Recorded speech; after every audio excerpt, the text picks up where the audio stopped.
नारायण नारायण। आज हम पढ़ रहे हैं प्रभु की निवास स्थली भक्तों का हृदय, लोभ न क्षोभ न राग न द्रोहा, अष्टम प्रवचन। श्री राम शरणम मम। भगवान श्री रामभद्र की महती अनुकंपा से यह 8 दिवसीय श्री रामचरितमानस का भावमय ज्ञान यज्ञ आज विश्राम की दिशा में बढ़ रहा है। 16 वर्षों से अनवरत चलने वाला यह क्रम भगवान श्री रामभद्र की महती अनुकंपा का ही परिणाम है। जब तक वे कृपा करके ऐसी श्रद्धा, ऐसी भावना न दे दें जो किसी पावन यज्ञ के लिए अपेक्षित है, और वक्ता को भी वे यंत्र के रूप में ऐसी क्षमता न दें कि वह प्रभु के गुणों का गायन कर सके, तब तक किसी प्रकार से यह क्रम चलते रहना संभव न था। हम सब प्रभु की प्रेरणा तथा कृपा के माध्यम से इस रस का अनुभव कर रहे हैं। इस यज्ञ के जो यजमान हैं, जिनकी महती श्रद्धा भावना प्रतिफलित हो रही है, उन बिरला दंपत्ति श्री बसंत कुमार जी बिरला तथा सौजन्यमयी श्रीमती सरला जी बिरला की श्रद्धा और भक्ति भावना की प्रशंसा करना संभवतः एक संकोच का कारण हो सकता है, पर उनमें यह जो वृत्ति दिखाई देती है, उन्हें वह ब्रह्मलीन घनश्याम दास जी बिरला के द्वारा उत्तराधिकार में प्राप्त हुई है। उनकी यह आध्यात्मिक एवं श्रद्धा संपत्ति भौतिक संपत्ति के साथ साथ निरंतर बढ़ती रहे। मैं इन दंपत्ति तथा परिवार को हार्दिक आशीर्वाद देता हूँ। आप लोगों के प्रेम पर मेरी दृष्टि जाती है। मैं जानता हूँ कि एक व्यक्ति के प्रति आपका प्रेम नहीं है। परसों हमारे सुधीर जी ने मुझसे पूछ दिया, जब लोग आपकी प्रशंसा करते हैं तो कैसा लगता है? मैंने यही कहा कि प्रशंसा झूठी नहीं लगती, वह तो सत्य ही है, पर वह मेरी प्रशंसा तो नहीं है। यह सामने रखा यंत्र जो आप तक शब्दों कथा को पहुंचा रहा है, यदि इसकी मैं प्रशंसा करने लगूं कि वाह तुम कितनी उत्कृष्ट कथा कहते हो, तो शायद यंत्र को कोई भ्रांति नहीं होगी। इसी प्रकार मुझे भी कोई भ्रांति नहीं है। वस्तुतः मैं भी आप लोगों की तरह एक श्रोता ही हूँ। यह काव्य नहीं है, वस्तुतः यह मेरे जीवन की अनुभूति है। मैं स्वयं भी ऊपर बैठकर सुनता ही रहता हूँ। भीतर बोलने वाला वक्ता तो बोल ही रहा है, और आपका नमन भी उसी वक्ता के प्रति है। आपकी यह श्रद्धा तो प्रभु के प्रति है। आपकी यह श्रद्धा भावना निरंतर बढ़ती रहे। अब आइए जो प्रसंग चल रहा है उस पर एक दृष्टि डालने का प्रयास करें। प्रस्तुत प्रसंग में पंक्तियां तो केवल 2 ही हैं, पर इसमें जो कुछ कहा गया है वह इतना कठिन है कि निरंतर प्रयत्नशील रहते हुए भी ये सब विकार प्रविष्ट हो जाते हैं। ऐसी स्थिति में व्यक्ति के सामने यह प्रश्न है कि जिन दुर्गुणों का नाम लिया गया है उनका निष्कासन हम कैसे करें। इस समस्या पर रामचरितमानस में 4 दृष्टियां हैं, ज्ञान, कर्म, भक्ति तथा शरणागति या दीनता की। यही मानस के 4 घाट हैं। ज्ञानियों की दृष्टि से जब समस्या पर विचार किया गया तो उन्होंने यह कहा कि जब तक व्यक्ति की दृष्टि में सृष्टि के प्रति सत्तत्व की भावना बनी हुई है, तब तक दुर्गुणों से पूरी तरह से मुक्ति मिलना संभव नहीं है। इसका अभिप्राय है कि जब तक हमें सृष्टि वास्तविक लग रही है, तब तक हम काम से कैसे मुक्त हो सकते हैं। सांसारिक सौंदर्य हमें आकृष्ट कैसे नहीं करेगा। इसके साथ साथ संसार की अन्य वृत्तियां हमारे जीवन में कैसे अधिकार नहीं कर लेंगी। हमें क्रोध आता है, इसका अर्थ ही यही है कि हमें ब्रह्म को छोड़कर अन्य दूसरे की सत्ता भी दिखाई देती है, क्योंकि क्रोध तो व्यक्ति को दूसरे पर ही आता है। क्रोध की द्वैत बुद्धि, बिनु द्वैत की बिनु अज्ञान। द्वैत बुद्धि के बिना क्रोध नहीं आता। जब तक द्वैत बुद्धि बनी हुई है, तब तक व्यक्ति के जीवन से विकारों का पूरी तरह से निराकरण नहीं होता है। इसका एक सांकेतिक परिचय दिया गया है परशुराम जी तथा भगवान राम के संदर्भ में। यद्यपि दोनों ही राम हैं तथा दोनों को ही हम अवतार के रूप में देखते हैं, किंतु दोनों में पार्थक्य कहाँ है, उसका एक विशेष सूत्र रामचरितमानस में दिया गया है। कुछ लोगों की मान्यता है कि ईश्वर सगुण है। ज्ञानी कहते हैं कि ईश्वर अगुण है, और भक्त कहते हैं कि सगुण है। इसका सांकेतिक अभिप्राय है कि सृष्टि में जब कोई गुण युक्त होगा तो चाहे कितने ही श्रेष्ठ गुण क्यों न हो, अवगुण किसी न किसी रूप में विद्यमान रहेंगे ही। तो यदि यह माने कि ईश्वर में अनेक गुण हैं, तो फिर प्रश्न है कि उसमें अवगुण है कि नहीं, या जब ईश्वर अवतार लेकर सगुण के रूप में हमारे समक्ष आता है तो उसमें दोष होते हैं या नहीं। इसका उत्तर बड़ी सुंदर शैली में दिया गया। किसी ने स्वयं भगवान से ही पूछ दिया कि आप बतावें कि आप अगुण हैं या सगुण। तब भगवान ने कहा, निर्गुणम, वस्तुतः मैं निर्गुण हूँ। पर भक्त लोग तो कहते हैं कि आप सगुण हैं। तब उन्होंने कहा, निर्गुण माम गुणाः सर्वे भजन्ते निरपेक्षकम। वस्तुतः मैं तो निर्गुण हूँ, पर ये गुण ही मेरी सेवा करते हैं। इसीलिए गुणों को मेरे समीप देखकर भक्त कहते हैं कि मैं सगुण हूँ। यह बड़े महत्व का सूत्र है, क्योंकि कोई भी अगर सगुण बनेगा तो वह बंधे बिना नहीं रहेगा। व्यक्ति भी तो ईश्वर का अंश है, अतः निर्गुणता उसका भी स्वरूप है। ऐसी स्थिति में उसके बंधन का हेतु है अपने आप को गुणी स्वीकार कर लेना, गुणी मान लेना, क्योंकि स्वाभाविक रूप से गुण और दोष दोनों मिले हुए हैं। अपने आप में गुण स्वीकार करते ही वे दोष भी जीवन में विद्यमान रहेंगे।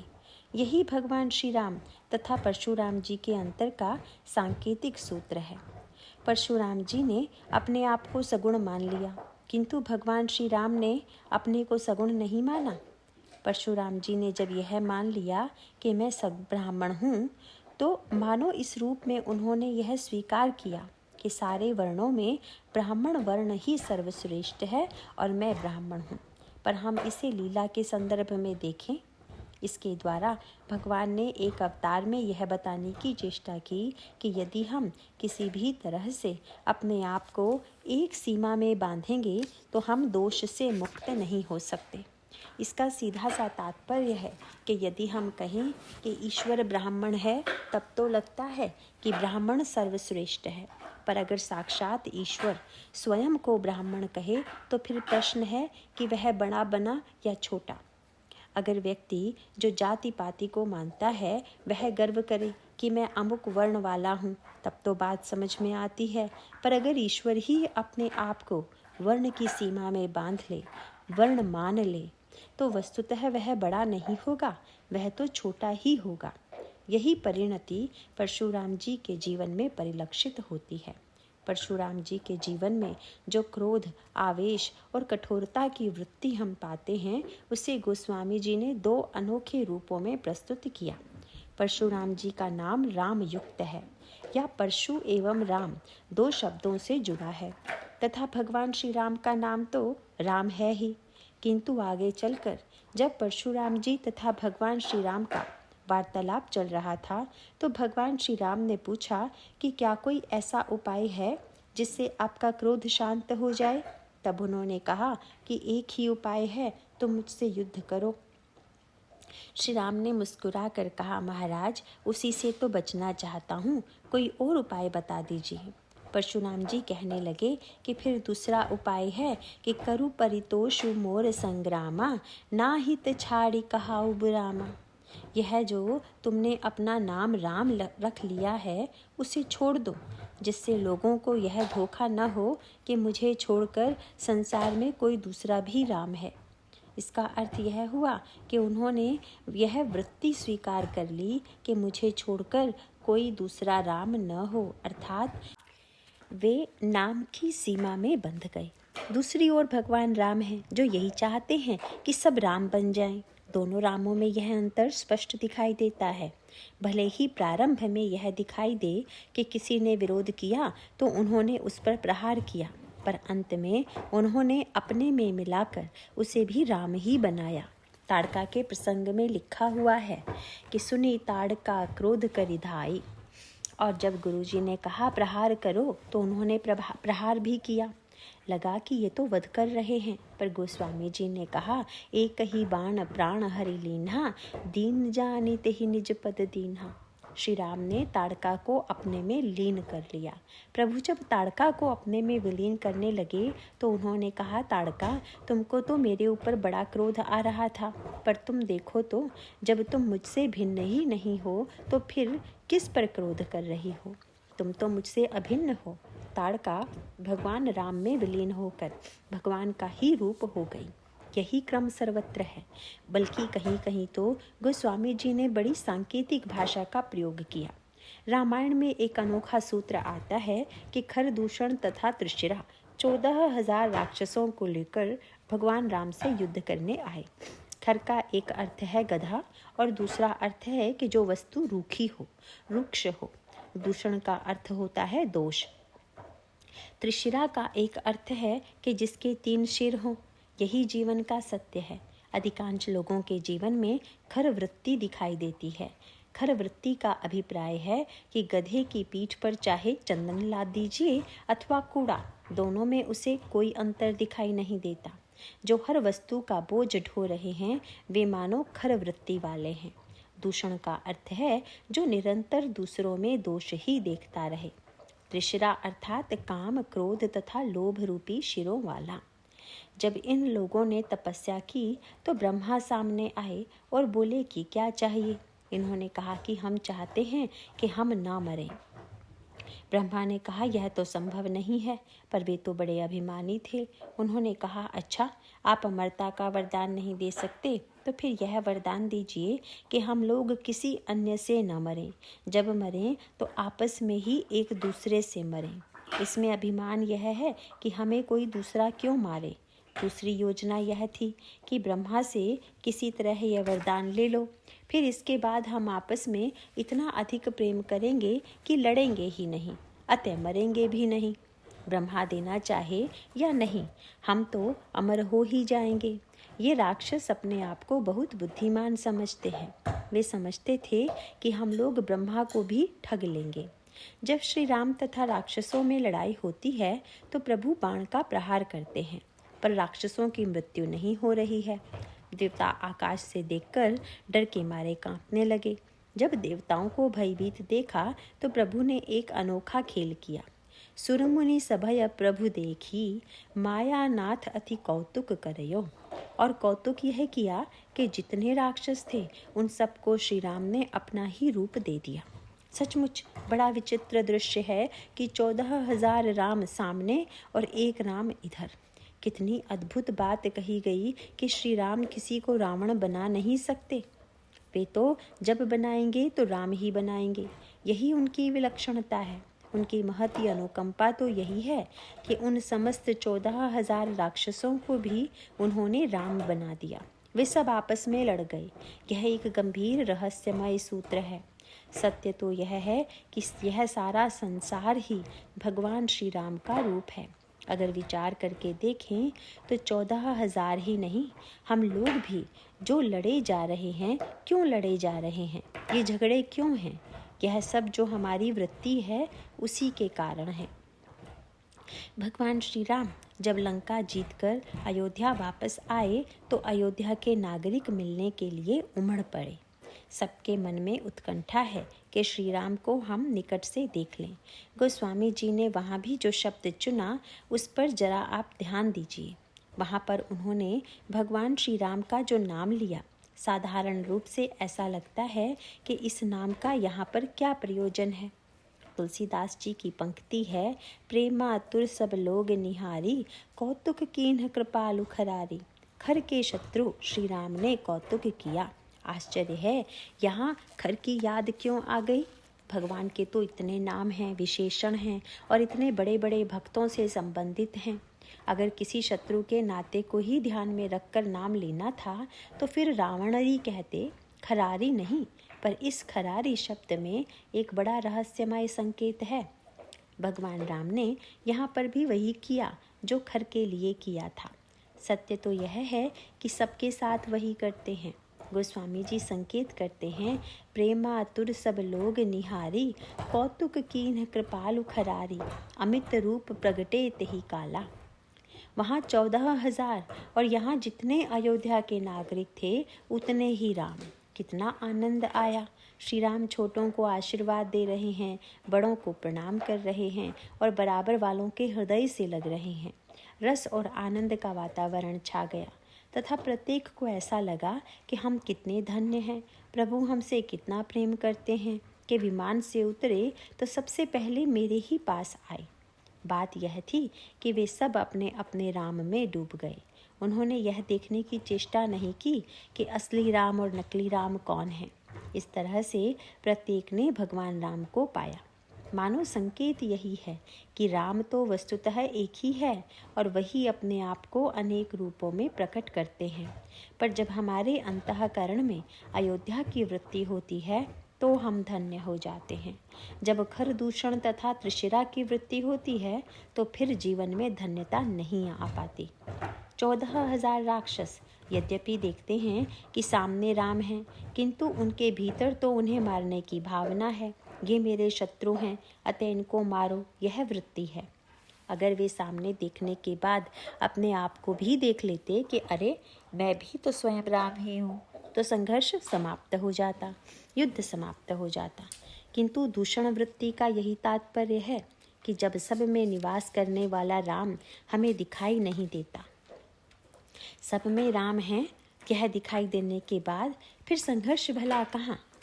भगवान शंकर ने सूत्र दे दिया, उमा जे राम चरण रत विगत काम मद क्रोध, निज प्रभुमय देखहि जगत कहि सन कर ही विरोध। सचमुच कितना आनंद आएगा जब प्रत्येक व्यक्ति को यह प्रतीत हो कि सर्वत्र बस श्री राम ही राम हैं और उनसे भिन्न कुछ नहीं है। कभी कभी यह प्रयोग करके देख लिया कीजिए। यद्यपि इस साधन में भेद बुद्धि एक समस्या के रूप में बनी हुई है, पर कुछ समय के लिए इस प्रयोग को करके देखने पर अनुभव में जो आएगा उससे बड़ी आत्मिक आनंदानुभूति होगी, इसमें संदेह नहीं है। इस भाव के स्थायित्व के लिए दृढ़ साधना की आवश्यकता है। आप सब जानते हैं कि रावण भी भगवान में समा गया, कुंभकर्ण भी भगवान श्री राम में समा गया तथा राक्षस गण भी प्रभु में ही समा गए, सबके सब राम बन गए। मानो सूत्र यही है कि जब तक अद्वैत नहीं होगा, सब में ईश्वरत्व का साक्षात्कार नहीं होगा, तब तक दोष का निराकरण संभव नहीं है। परशुराम जी के संदर्भ में आप इसे मेरे द्वारा परशुराम जी की आलोचना या निंदा नहीं समझ लीजिएगा, मुझे यहाँ का ही अनुभव है। एक ही कथा समाप्ति के बाद जब मैं निवास पर गया तो एक सज्जन तमतमाए हुए मेरे पास पहुँचे। ब्राह्मण वर्ण में उनका जन्म हुआ था। ऊंचे स्वर में उन्होंने मुझसे कहा, तुम स्वयं ब्राह्मण होकर ब्राह्मण परशुराम जी की इतनी निंदा करते हो। मैंने कहा, आप ऐसा भ्रम क्यों पाल रहे हैं? मैं श्री परशुराम जी को ब्राह्मण तथा भगवान श्री राम को क्षत्रिय मानकर तो ब्रह्म की परिभाषा करता नहीं। वस्तुतः उनके चरित्र के द्वारा यह उद्घाटित किया गया। भले ही लीला के संदर्भ में कहें कि सीमा स्वीकार करने पर, गुण स्वीकार करने पर ब्रह्म की महिमा बढ़ती नहीं। परशुराम जी के भीतर यह वृत्ति आई कि मुझे छोड़कर किसी अन्य का नाम राम न हो। मैं ब्राह्मण हूँ तथा मैं क्षत्रियों को मिटाकर रहूँगा। जब उन्होंने अपना परिचय दिया तो कहा कि अच्छी तरह से जान लो कि मैं कौन हूँ। उन्होंने शब्द यही कहा, बाल ब्रह्मचारी अति को ही। मैं बाल ब्रह्मचारी हूँ। यह श्री राम पर व्यंग्य था। तुमने नाम तो राम रख लिया और विवाह के लिए चले आए। अरे मुझे देखो, राम ब्रह्मचारी होगा कि तुम्हारी तरह विवाह के लिए व्यग्र होगा। तुम राजकुल में उत्पन्न हुए, तुम्हें राजा बनने की उत्कंठा होगी, पर सारे संसार को जीतकर भी मुझ में कभी लोभ नहीं आया। एक क्षत्रिय ने अन्याय किया तो इसका दंड मैंने सारी क्षत्रिय जाति को दिया। तुम मुझसे बात करते समय इस बात का ध्यान रखना। मानो जब उन्होंने अपना गुण, अपनी महिमा का ज्ञापन किया तो इसका अभिप्राय है कि उन्होंने अपने आप को गुणी स्वीकार कर लिया। इस संदर्भ में आपके सामने यह सूत्र मैं रख दूं कि जैसी परिस्थिति भगवान राम के सामने थी, वैसी ही परिस्थिति भीष्म के सामने भी आई थी। आजकल महाभारत के प्रति लोगों का आकर्षण बहुत है। यह ग्रंथ है भी दिव्य। भीष्म का चरित्र भी बहुत उत्कृष्ट है। भीष्म भी परशुराम के ही शिष्य थे, किंतु भगवान श्री राम उनके शिष्य नहीं थे। परशुराम ने दोनों को चुनौतियां दी। उन्होंने भीष्म से कहा, तुम मेरे शिष्य हो और साथ ही यह मत भूल जाना कि मैं वह परशुराम हूँ जिसने 21 बार क्षत्रियों को विनष्ट किया है। पर भगवान श्री राम तथा भीष्म में अंतर होना तो स्वाभाविक है। भीष्म बड़े त्यागी थे और ब्रह्मचारी भी थे, पर तब दोनों त्यागियों और दोनों ब्रह्मचारियों में कहासुनी हुई। परशुराम जी ने कहा कि याद रखना, मैं क्षत्रियों को विनष्ट करने वाला परशुराम हूँ। लेकिन भीष्म के मुख से यही निकला कि अब तक भीष्म जैसा क्षत्रिय आपको नहीं मिला होगा, तभी इस प्रकार की बात कर रहे हैं। पर दोनों क्षत्रियों का अंतर देखिए। भगवान श्री राम उनसे पहले मिल चुके थे, भीष्म बाद में मिले। भीष्म कहते हैं कि हर चुनौती देने पर लड़ना क्षत्रिय का धर्म है। भगवान श्री राम भी क्षत्रिय हैं तथा परशुराम जी उन्हें लड़ने की चुनौती भी दे रहे हैं। किंतु प्रश्न यह है कि भगवान राम ने क्षत्रिय धर्म का पालन किया कि नहीं किया, क्योंकि वे लड़े तो नहीं, पर एक दृष्टि से देखें तो लड़े और दूसरी दृष्टि से देखें तो और भी लक्षण बात है। इस संदर्भ में सूत्र यह है कि क्षत्रिय का धर्म अगर लड़ना है तो इसका अभिप्राय यह हुआ कि आप अगर कहीं मार्ग में जा रहे हों और क्षत्रिय जाति में आपका जन्म हुआ हो, तो मार्ग में कोई झगड़ा करे और लड़ने के लिए कहे तो आप लड़ बैठेंगे, क्योंकि शास्त्रों में लड़ने को क्षत्रिय का धर्म बताया गया है। इस संदर्भ में मैंने एक व्यंग सुना है। डाकू किसी के घर में घुसे। गृहस्वामी ने कहा, आप जो चाहें ले जाएं, पर व्यर्थ में मारपीट न करें। इस पर उन लोगों ने कहा, न, हम लोग पहले मारेंगे पीटेंगे और फिर बाद में ले जाएंगे, क्योंकि हम क्षत्रिय हैं और क्षत्रिय का धर्म दान लेना तो है नहीं, अतः हम दान में कैसे लें, हम तो छीन कर ही लेंगे। जब धर्म की परिभाषा यह हो जाए तब तो वह विचित्र ही धर्म होगा। अपने आप को क्षत्रिय मानकर भीष्म परशुराम से लड़ पड़े और तभी शांत हुए जब परशुराम जी ने शस्त्र वापस लिया। किंतु भगवान श्री राम का युद्ध कैसा अनोखा है, कैसा सुंदर है। यद्यपि भगवान राम बाहर से तो बिल्कुल नहीं लड़े, पर अगर विचार करके देखें तो श्री राम भी लड़े। हाँ, अंतर यह अवश्य है कि भीष्म तथा परशुराम का जो युद्ध था वह सात्विक अहंकार का था, पर भगवान श्री राम ने परशुराम के अहम का उत्तर अहम से नहीं दिया। उन्होंने ऐसी अनोखी लड़ाई लड़ी जिसमें न तो धनुष का प्रयोग किया गया, न बाण का और न ही किसी अन्य शस्त्र का, जिसमें परशुराम जी के अभिमान का उत्तर भगवान राम ने विनम्रता से दिया। यह सूत्र हमारे आपके संदर्भ में भी महत्वपूर्ण है। अगर हम क्रोध का उत्तर क्रोध से देंगे, बुराई का उत्तर बुराई से देंगे, तो हमें बुराई से मुक्ति नहीं मिलेगी। परशुराम जी पूछते हैं, कहु जड़ जनक धनुष के ही तोरा। भगवान राम हाथ जोड़कर उत्तर देते हैं, नात संबुधनु भंज निहारा, हो ही को एक दास तुम्हारा, आय सुकाह कह के नमोही। महाराज, धनुष तोड़ने वाला कोई आपका सेवक ही होगा, आप आज्ञा दीजिए। एक और कठोर वाक्यों का प्रहार है और इसके उत्तर में दूसरी ओर है भगवान राम की विनम्रता। इस संदर्भ में एक सूत्र यह भी दे दें कि गुण की दो समस्याएं हैं। एक तो जिसमें गुण होता है उसमें अभिमान होता है, और दूसरे उनमें यह ईर्ष्या भी होती है कि हमारे सामने गुणवान कोई दूसरा बनने ना पाए। यह भी गुण की विचित्र विडंबना है। परशुराम जी में अभिमान के साथ साथ दूसरा कोई राम न बनने पाए, इस रूप में ईर्ष्या वृत्ति भी आई हुई थी। इसका उत्तर भगवान राम ने शील से दिया। भगवान राम सचमुच बड़ा अनोखा संघर्ष कर रहे थे। परशुराम जी ने जब कहा शस्त्र उठाकर युद्ध करो, तो भगवान राम ने उसके प्रत्युत्तर में जिस मीठे वचन का प्रयोग किया उसके लिए गोस्वामी जी ने एक विशेषण दिया, और वह विशेषण द्वयर्थक है। वह शब्द है, सुनी मृदु गूढ़ वचन रघुपति के। एक ओर तो अत्यंत मृदु हैं तथा दूसरी ओर गूढ़ भी हैं। तो आइए विचार करें कि गूढ़ क्या है। परशुराम जी ने कहा था कि तुमने वह धनुष तोड़ा है जो अद्वितीय है, तो क्या तुम्हें अभिमान नहीं हुआ होगा?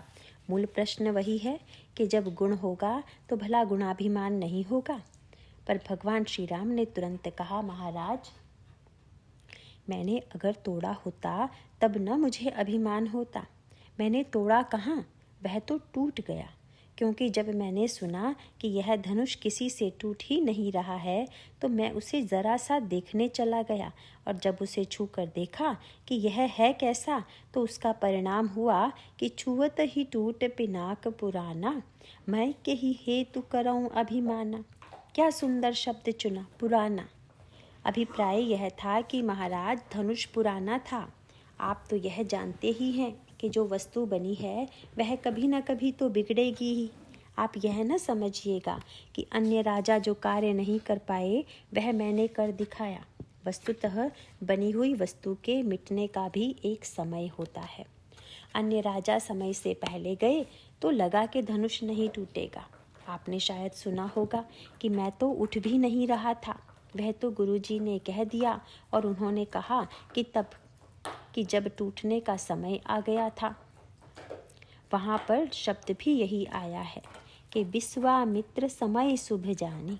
हमारे गुरुजी समय के ज्ञाता हैं। जब धनुष के विनष्ट होने का समय आया उसी समय उन्होंने मुझे आदेश दे दिया, और संयोग से मेरे छूते ही धनुष टूट गया। तो क्या मुझे यह भ्रम हो सकता है कि मैंने तोड़ दिया? वह तो काल के द्वारा टूटा, गुरुदेव के संकल्प के द्वारा टूटा। मैंने कुछ नहीं किया। अगर विचार करके देखें तो यह बड़े महत्व का सूत्र है। जब सब कुछ करने के बाद भी यह लगे कि जो सफलता मिली है वह तो इसलिए है कि समय सब कुछ करा लेता है, परिस्थितियां करा लेती हैं, किंतु परशुराम जी यह समझ ही नहीं पाते। वे कहते हैं कि यह जो कुछ हुआ है वह सब मैंने किया है। परशुराम जी ने कहा था, अपना राम नाम छोड़ दो या फिर मुझसे लड़ो। भगवान राम ने कहा, महाराज, लड़ने का परिणाम यह होगा कि एक हारेगा तथा दूसरा जीतेगा, किंतु सब प्रकार हम तुम सन हारे।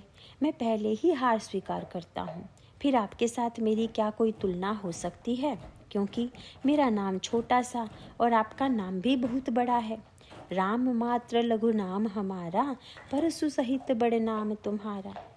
भगवान श्री राम की वाणी में सुनने में कितनी कोमलता है, उतनी ही गंभीरता भी है। भगवान राम का तात्पर्य था कि महाराज, झगड़ा भी व्यक्ति या तो रूप के लिए करता है या नाम के लिए, कि मेरा नाम बड़ा हो जाए, पर मेरा नाम तो छोटा सा है, फिर झगड़े की क्या बात है? अभिप्राय था कि ब्रह्म का न तो राम है और न रूप। ऐसी स्थिति में उसको पुकारने के लिए यदि कोई नाम रख लिया गया तो उस नाम में क्या आसक्ति है, क्या आकर्षण है? मेरा नाम छोटा सा है, आपका बड़ा है, और आप बड़ा ही नाम तो चाहते हैं। परशुराम जी जब बाद में विचार करने लगे तो ऐसा लगा कि यह तो बहुत बड़ी बातें कह दी गई। भगवान राम ने परशुराम जी से कहा, आप सगुण हैं और मैं निर्गुण हूँ। परशुराम जी ने पूछा था, तुम में गुण है कि नहीं? उन्होंने कहा, महाराज, बिल्कुल नहीं, मुझ में गुण है ही नहीं। परशुराम जी ने बिगड़ कर कहा, गुण के बिना क्या व्यवहार चलेगा? प्रभु ने अपने धनुष की ओर संकेत किया। हाँ महाराज, व्यवहार चलाने के लिए गुण हैं। धनुष की जो रस्सी होती है, संस्कृत में उसको भी गुण कहते हैं। भगवान राम ने कहा, महाराज, धनुष में गुण हैं, मुझ में नहीं। यद्यपि परशुराम जी का फरसा भी शस्त्र है तथा धनुष भी शस्त्र है, पर दोनों में एक अंतर है। धनुष की डोरी लड़ते समय चढ़ा ली जाती है और बाद में उतार दी जाती है, पर फरसा चढ़ता ही चढ़ता है, उतरना नहीं जानता। प्रभु का अभिप्राय है कि गुण को काम करने के लिए स्वीकार कर लीजिए और जैसे ही काम पूरा हो जरूर उतार दीजिए। गुणी बनने का झंझट मत पालिए, क्योंकि जहाँ गुणी बने वहीं चक्कर में पड़े। इसीलिए भगवान राम ने कहा कि मुझ में गुण नहीं है। वैसे यह बड़ा विस्तृत प्रसंग है, पर संक्षेप में यही कहा जा सकता है कि भगवान राम ने उनके क्रोध का उत्तर शील से और अभिमान का उत्तर विनम्रता से दिया, और साथ ही साथ परशुराम जी को सत्य का साक्षात्कार भी करा दिया। वह सत्य क्या था परशुराम जी ने पहले फरसा उठाया और लक्ष्मण जी का सिर काटने की चेष्टा की, पर उनका फरसा नहीं चला। आगे चलकर उन्हें लगा कि श्री राम की वाणी बड़ी अद्भुत है, उसमें कहीं भय नहीं, क्रोध नहीं और अभिमान नहीं। तब एक सत्य का ध्यान आ गया कि ये कौन है। सुनी मृत्यु गूढ़ वचन रघुपति के, उघरे पटल पर सुधरमति के। परशुराम जी की बुद्धि में एक आवरण आ गया था, वह हट गया।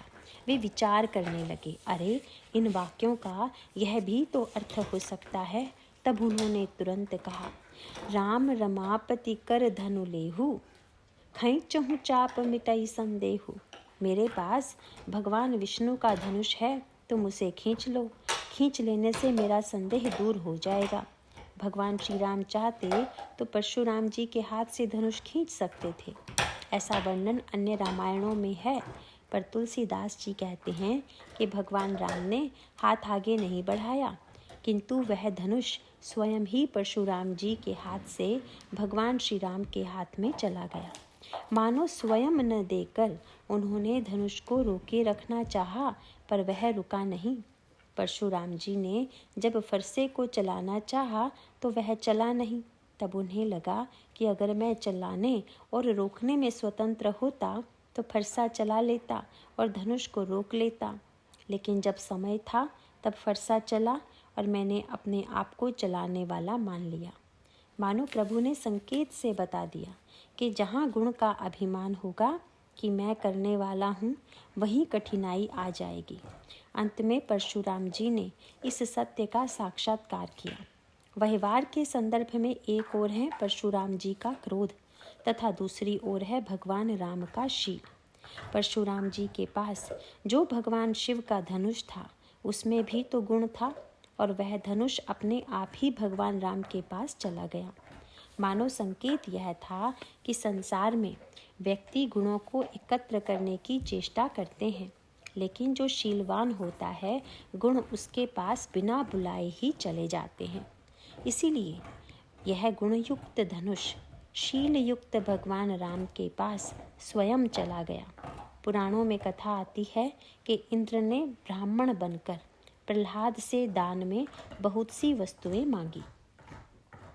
सब पाने के बाद उन्होंने कहा कि अब अपना शील भी मुझे दे दीजिए। प्रहलाद जी ने मुस्कुराकर कहा, सब दूंगा पर शील नहीं दूंगा। इंद्र ने कहा कि आपने कहा था कि जो मांगोगे वह सब दूंगा। प्रहलाद हंसने लगे, बोले, मैं जानता हूँ कि ब्राह्मण का वेश धारण किए हुए आप इंद्र हैं, और जानते हुए भी जो सब कुछ देने को बाध्य कर रहा है वह मेरा शील ही तो है। अगर आप मेरा शील भी ले लेंगे तो फिर मार पीट कर सब वापस नहीं ले लूँगा क्या? इसीलिए शील लेकर आप घाटे में ही रहिएगा। भगवान श्री राम का शील सब गुणों को अपनी ओर आकृष्ट करता है। सचमुच परशुराम जी भी सगुण से अगुण बन गए, दोनों राम एक ही हो गए। भगवान राम ने कहा, सब प्रकार हम तुम सन हारे, मैं सब प्रकार से आपसे हारा हुआ हूँ। पर सचमुच कौन हारा और कौन जीता?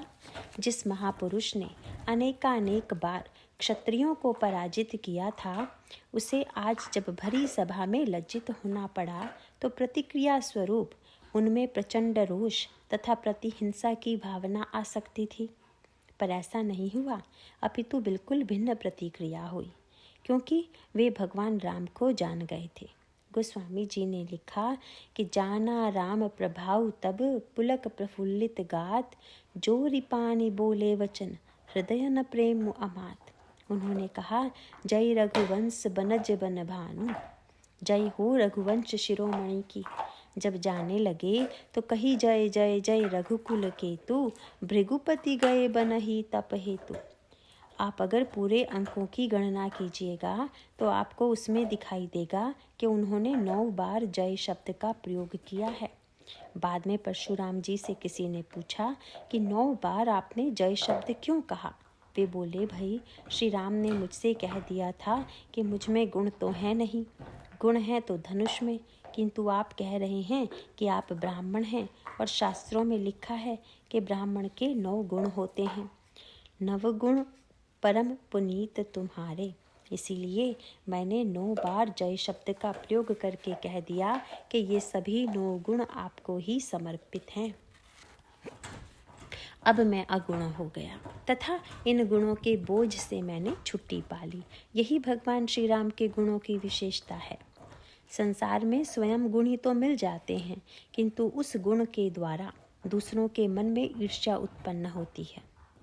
पर श्री राम का गुण यह है कि जिसने परशुराम जी के जीवन में भी वही गुण प्रविष्ट करा दिया जो स्वयं उनके पास हैं।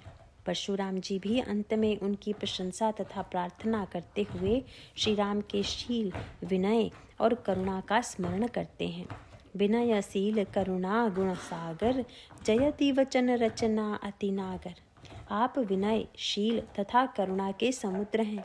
इस प्रार्थना से यह स्पष्ट हो जाता है कि परशुराम जी में कितना शील आ गया, कितनी विनम्रता आ गई। परशुराम जी पहले तो बिगड़ खड़े हुए थे। उन्होंने कहा था, राम तुम सज्जन हो, तुम्हारा भाई खोटा है। बाद में कहा था, न तुम दोनों भाई मिले हुए हो। यह जो कुछ कहता है तुम्हारे संकेत पर कहता है और तुम प्रार्थना करते हो। पर वे जाते जाते कहने लगे, नहीं, आप दोनों भाई क्षमा के मंदिर हैं। क्षमहु क्षमा मंदिर दो भ्राता।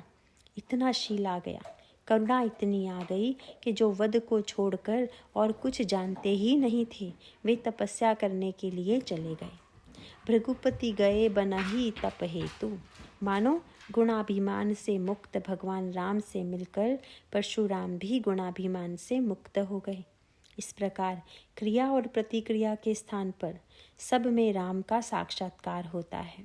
कथा श्रवण करने का अर्थ है भगवान के गुणों का श्रवण। हमारे जीवन में ऐसे गुणों की सृष्टि करे जिसमें अभिमान न हो, ईर्ष्या न हो।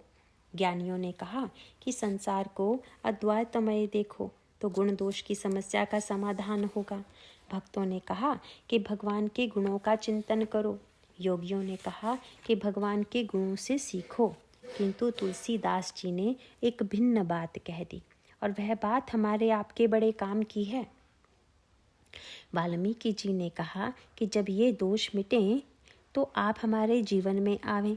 तुलसीदास जी से पूछा गया कि दोष मिटने पर भगवान आएंगे कि भगवान के आने पर दोष मिटेंगे, तो दोनों ही पद्धतियों का वर्णन आता है। एक पक्ष यह है कि राम आएंगे तो दोष चले जाएंगे। तब लगी हृदय बसत खल नाना, लोभ मोह मच्छर मदमाना। जब लगी उर न बसत रघुनाता, धरे चाप सायक कटि भाता।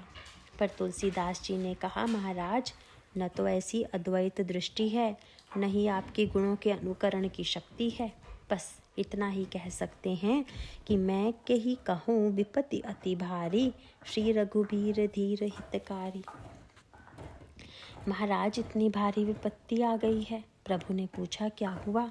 बोले, महाराज मम हृदय भवन प्रभु तोरा। सारे शास्त्र कहते हैं कि मेरा हृदय आपका निवास स्थान है, आपका भवन है। लेकिन समस्या यह है कि तहाँ बसे आई बहु चोरा। आपके घर में बहुत से चोरों ने डेरा डाल लिया है। भगवान ने कहा, तो फिर लड़कर निकालते क्यों नहीं? उन्होंने कहा, प्रभु मैं एक अमित बटपारा, को सुनई न मोर पुकारा। महाराज मैं अकेले इन विकारों से लड़ नहीं पाऊंगा, तो तुम मुझसे क्यों कह रहे हो? उन्होंने कहा, महाराज मुझे अपने लिए चिंता नहीं है, चिंता तो आपके लिए है। भगवान ने कहा, तुम्हें अपने लिए चिंता होनी चाहिए, मेरे लिए चिंता क्यों कर रहे हो? बोले, नहीं महाराज, मेरी चिंता तो इसलिए है कि चिंता यह मोहि अपारा, अपजस नहीं होई तुम्हारा। कह तुलसीदास सुनु रामा, लूट ही तस्कर तव धामा। आपका घर चोर लूट कर ले जाएं तो आपको कितना कलंक लगेगा। इसीलिए महाराज आप ध्यान दीजिए कि तुलसीदास का हृदय जो आपका घर है उस पर चोर कब्जा किए बैठे हैं। आपको यदि अपना यश बचाना हो तो निकालिए इन चोरों को घर से। मैं चाहता हूँ कि आप आवें, क्योंकि आपके आने से दुर्गुण अपने आप ही भाग जाएंगे। अभिप्राय यह है कि संभव हो तो हम अवगुणों के निष्कासन का यत्न करें। और नहीं तो फिर कम से कम नियमित रूप से प्रभु से यही प्रार्थना करें कि प्रभु, हम अपनी क्षमता से इन दुर्गुणों का निवारण नहीं कर सके। आप ही कृपा करके हमारे हृदय में प्रवेश करके उसे दोष रहित कर दें। आपने अवतरित होकर राक्षसों का वध किया, उसी प्रकार हमारे हृदय में अवतरित होकर हमारे अंतर्जीवन में जो दुर्गुण दुर्विकार के रूप में यह राक्षस विद्यमान हैं, उनका वध करें। यह तो भगवान की कथा है। हरि अनंत हरि कथा अनंता। यह तो कभी समाप्त होने वाली नहीं है। अंत में मैं पुनः बिरला दंपत्ति श्री बसंत कुमार जी बिरला तथा सौजन्यमयी श्रीमती सरला जी बिरला, उनकी सुपुत्री सौभाग्यवती जय श्री जी तथा आप सबके प्रति मंगल कामना करता हुआ इस प्रसंग को विश्राम देता हूँ। जासु नाम भव भेषज हरन घोर त्रयसूल, सो कृपाल हूँ मोहितो पर सदा रहु अनुकूल। नारायण नारायण।